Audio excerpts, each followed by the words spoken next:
Здравствуйте, меня зовут Георгиева Алина. Тема моей практической работы — движение жизни.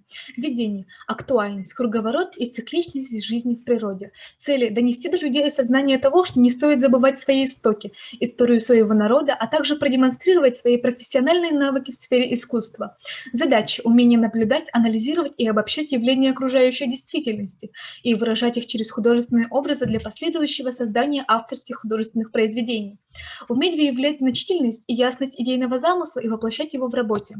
Тематика проектной работы. На выбор темы повлияла наша повседневная жизнь, иногда кажущаяся все более ускоряющимся ритмом. В работе наглядно показано движение жизни, ее цикличность на примере якутских лошадей.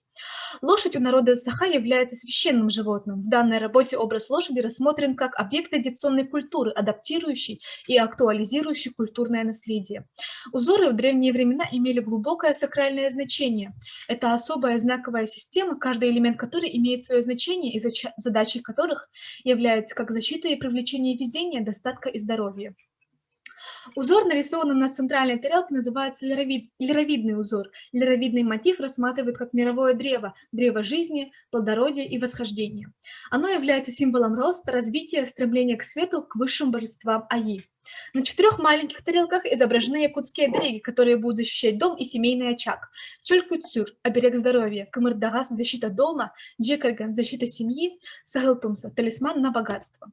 Цветовая композиция. Цвета в работе были выбраны не случайно. Лошади были нарисованы в белом цвете, который означает чистоту. Синие и голубые цвета ассоциируются с небесным пространством и воздухом.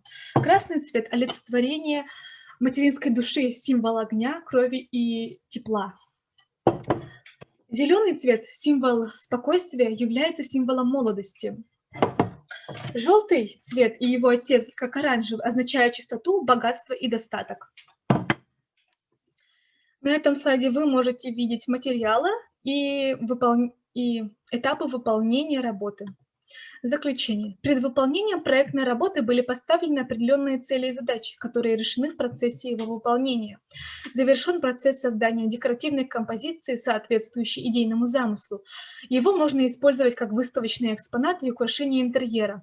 Также выдержан колорит, гармонизированы все цвета постановки композиции. Спасибо за внимание.